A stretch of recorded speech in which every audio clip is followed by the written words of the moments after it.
Hello, I'm Cristina Gallegos, founder and CEO of Lark Strategies and Director of Programs, GGSociety Fellowship.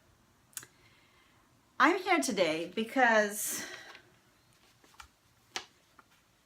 I work in my sleep, and this is a topic for a different video, but one of the things that has been really surfaced at that intersection between conscious and subconscious during my sleep work is a letter I received 2 days ago. It is a very well written cover letter written by a friend / colleague in the community, inviting me to attend the gala for the organization that this person is on the board of, and also to support the agency. And in addition to this well-crafted letter, there is a one-pager.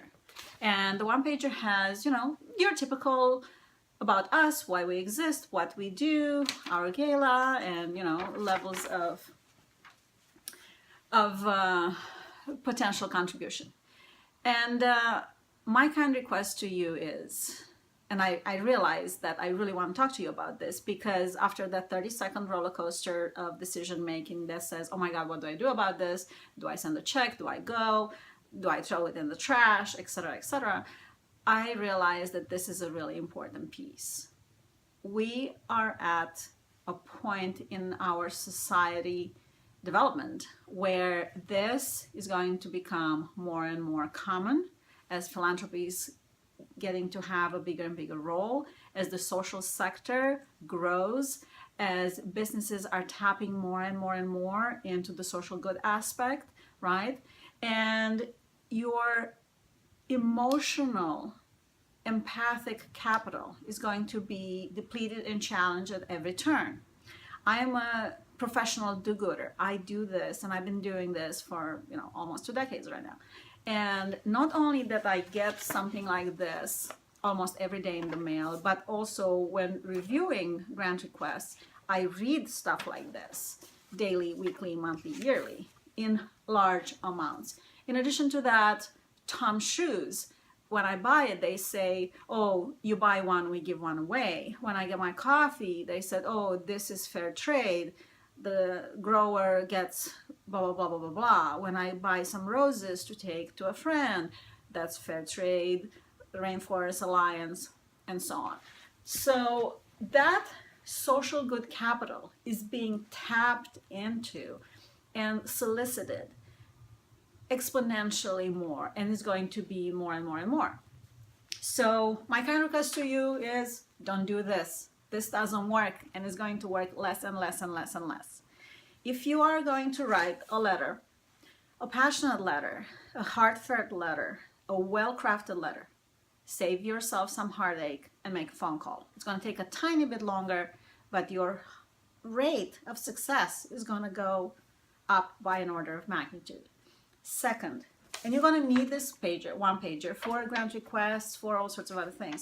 Don't do this. Particularly when you deal with people like me who do this for a living, I don't need an expose on the need. I'm aware of the need, intimately so. I don't need to know the mechanics of the how in a one-page document.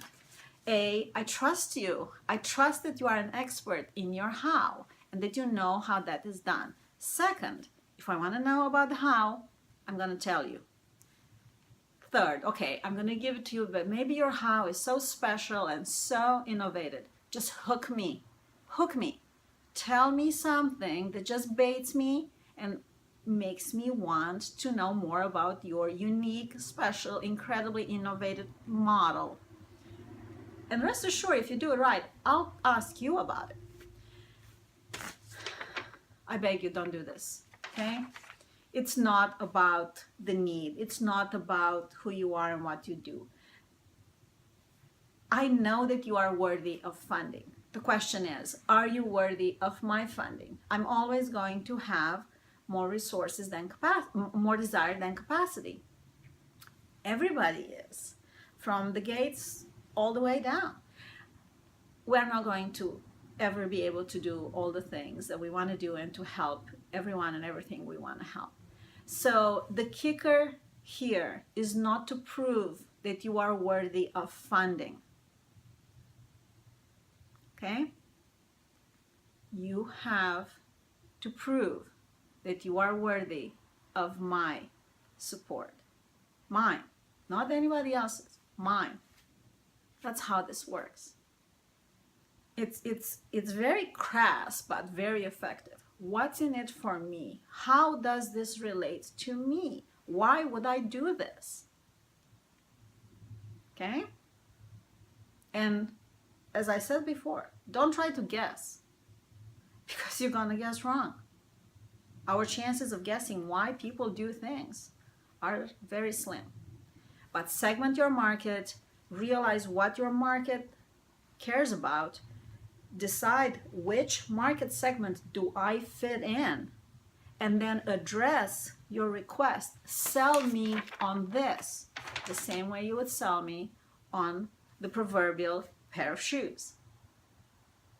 Don't do this. Don't write this, okay? Cristina Gallegos out.